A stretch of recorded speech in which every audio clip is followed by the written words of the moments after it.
It is an unequivocal fact. Everyone, to a certain degree,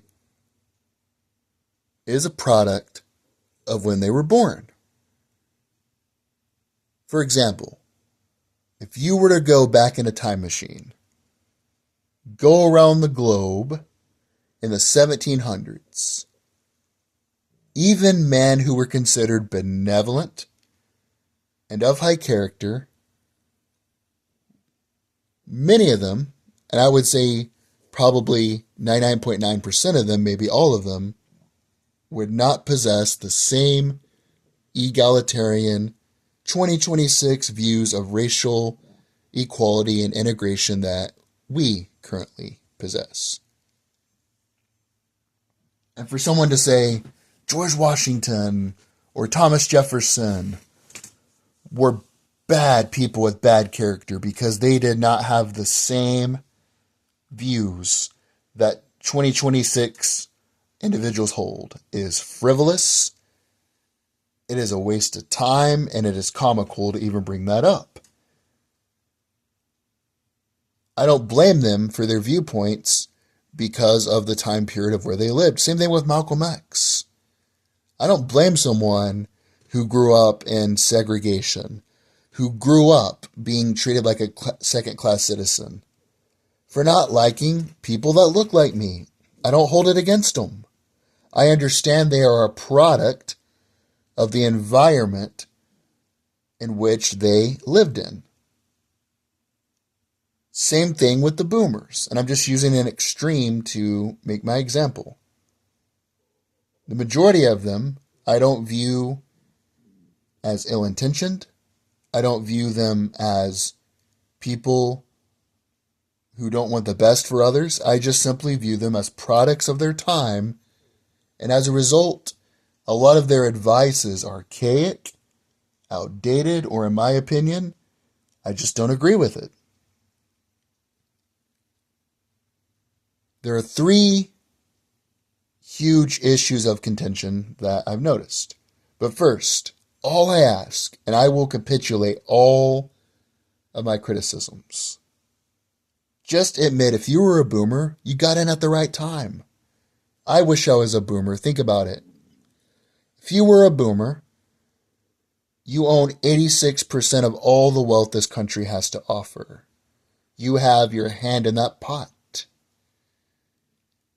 You most likely, if you just worked a regular job, stayed out of jail, and didn't have a bunch of baby mamas, you most likely were able to get a college degree if you wanted. You own a home. You have some sort of a pension, a 401k. You are living high on the hog. You're able to afford concerts, sporting events. Going on a family vacation was a staple of a robust, strong middle class. And you simply took advantage of that happening. During your lifetime, the majority of the presidents were baby boomers. You had all the power. Just admit you were in at the right time. And if I could switch with you, I would. My only time I will issue any sort of criticisms is if you want to think the only reason you're in a better position economically is because you were smarter, you worked harder, you were more industrious. You just weren't. And there's people out there like Dave Ramsey who don't want to admit that. I know, Dave, it sucks, doesn't it? You're not in the position you're in because you're smarter, because you're more industrious. You were just born at the right time, and you gave boomers boomer advice, and it worked for a while, but now you're a dinosaur. If you were born during our time period, you wouldn't be as wealthy as you are, and that's okay. If many of us were born before electricity, many of us would be born worse off. But instead of just admitting it and being a man about it, you want to thumb your nose down at us and tell us how lazy we are because we don't make as much money as you did, and we don't have a house and a family and all these other things like you do. But I digress. Here are three major areas of contention that I've noticed. Number one, I have a simple illustration I give when I give this example every single time, and I don't think you can disagree with it. You might disagree with my conclusion, but you can't disagree with the logic that leads to this conclusion. When you're on a plane flying high in the air, if the window opens, they tell you you must put on your mask before you help anyone else. If you neglect putting on your mask and you go to help someone else, you will be unalived in the process, and you will end up not only not helping someone else, but you will end up not helping anybody, because the first step to help is self-help. You shouldn't critique what your neighbor's doing in his home if you don't have your home in order. And that's the most important thing. As a man, you should have your home in order. And if you don't have that in order, you don't have your own country in order, you shouldn't be meddling in other countries' affairs. And a big part of that is giving money to a country who's the size of New Jersey. I don't understand how, when the leading cause of bankruptcy in America is unpaid medical bills, it is true, I was astonished and perplexed when I read that. I was dumbfounded when I read that, to be honest with you, that a country this wealthy could have such a large problem like that. But when that country essentially has free healthcare and almost free education, when education here is unaffordable, why are we giving them money? Why are you taking money out of my pocket, and instead of building roads in my neighborhood, instead of giving healthcare to another citizen, instead of doing anything that benefits me, building infrastructure, building bridges, building libraries, building schools, why are you stealing that money out of my pocket and giving it overseas to a country the size of New Jersey? I don't care if it's that country. I don't care if it's Ukraine. I don't care if it's Albania. Why are you taking money out of my hard-earned paycheck and redistributing it to people who aren't doing anything to benefit me? Meanwhile, infrastructure is terrible. Healthcare is unaffordable. Groceries are rising precipitously. But many boomers, they have an unequivocal, strong devotion to this country. And I'm not saying I dislike this country. I'm just simply saying, why are we giving them money? I don't care if it's that country or this country. But as an American, I view it simple as this. And this is all I'll say about this topic, and I will move on to the next one. A government has representatives. Who should the representatives represent? The constituents that elect it under its jurisdiction. So, for example, Diane Harshberger is my representative.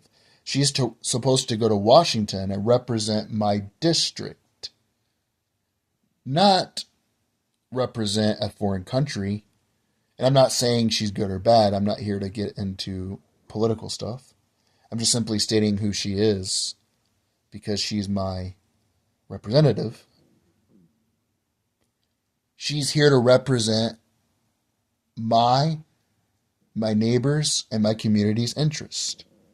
What's the point of a government if they don't represent my interest and they represent the interest of another country over my interest? Second, when it comes to marriage and cohabitation,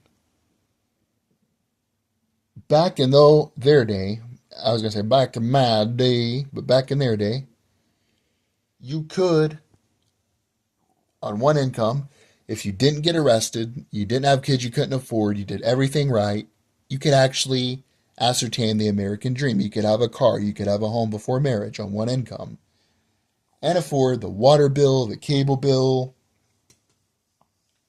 all of the necessities and luxuries you have to have in order to get a woman to procreate with you. Because that's the whole point. We can be adults here. The whole point a man marries a woman is procreation. Yes, he might care about her. Yes, he might enjoy her company. But at the end of the day, the whole reason a man marries a woman is procreation. Every species procreates. It's natural. It is what it is. In their day, a man could go to work and do a regular job. He could make pizzas. He could work at Subway. He could work at McDonald's. And based on the income that he accrued, he could afford all those things. And then he could get married and have the beautiful American life. And again, I don't begrudge anybody for taking advantage of that. All of us would have done it. But the point is, the purchasing power of the dollar has declined precipitously. A dollar today doesn't get you what a dollar did back then, and that's why things are more expensive. Why would it make sense for me to struggle on my own when I could cohabitate with someone of the opposite sex? And they say, oh, just get a roommate. Okay, so just get a roommate. They get a roommate, and then we don't split the bills, and then eventually either our roommates stay and kick us out and find another one, or we kick our roommates out. I mean, how is that supposed to work? Makes no logical sense. Now, I understand the logic of a roommate, but why would you choose a roommate over a significant other? You guys can split the bill, you can split the water, you can split the internet, you can split it all. On top of that, you can have normal relations. The caveman would have shelter and they would get with their significant other. Speaking on that, what exactly does marriage get you as a man in today's society? Why would you want to get married? What difference does it make when you sign the contract? Why does the state need to be involved in what you guys decide? And you might say it's under God. Where does God say you need to sign a legal contract? Are you telling me people before the state got involved in marriage who were married were not the same and were not the same legitimate under the eyes of God, if that's what you believe? Why do you have to sign a legally binding contract to the state? And when you do that, what exactly does it change? You guys still live together. You guys still scratch and sniff. If you catch my drift, I don't want to get too descriptive about that. It doesn't change anything. Or am I supposed to work years just to get a home, and then on top of that, pay the down payment? On top of that, had to get the furniture, all of the appliances, if the house isn't fully furnished. Then I had to get the engagement ring and the wedding ring, pay for the wedding, pay for the vacation, just so I can get a hug and kiss. Like, where's the logic in that? Am I supposed to just suppress my sex drive as a man? And that's why I don't understand why I shouldn't just live with a girl, do what we got to do, and if we choose to end things, we don't have the state involved. She can't come after me using the power of the court, using law enforcement, using police officers against me. If we choose to end things amicably, we can end things. What's the point of going to the courts to do it? I understand again why boomers love marriage. Back in their day, it made sense. It doesn't today. Number 3, I am not saying church is a bad thing. I am not saying it's a good thing. It is up to you to use your own judgment, to use your own discretion to decide if you want to go or not.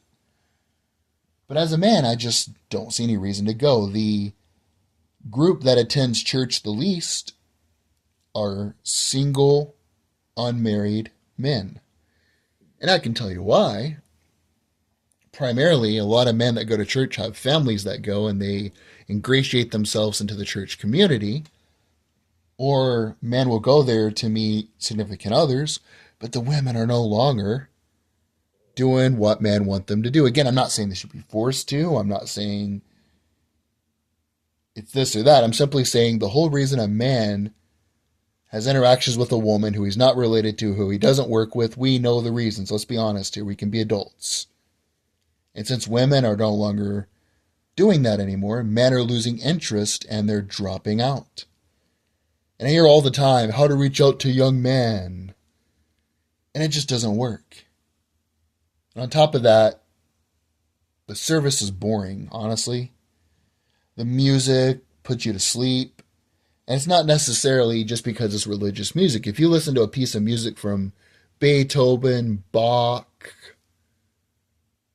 Frederick Handel, any of those classical music artists, I like listening to classical music on occasion. A lot of it's religious, but it's very complex. It has complex harmonies, complex chord progressions, and it all culminates into different styles. But You just listen to your garden variety, run of the mill, assembly line, mass produced worship music. It's just boring. It's just whispering like this with an acoustic guitar and a piano, and they just use adjectives like wonderful, beautiful, mercy, and all this other stuff. And then you have the lesson, and then you shake people's hands, and then you do it all over again. It's just boring. I'd rather watch the NFL. I'd rather watch baseball. I'd rather sleep in. I don't know. Church is just boring. But all these older boomers, all the time when I see them, they're like, why don't you go to church? Why don't you go to church? And I'm like, for what reason? And they're like, you might meet your pretty girl there. And it's like, so that's the only reason I should go. I shouldn't be going to, listen to God, but it is what it is.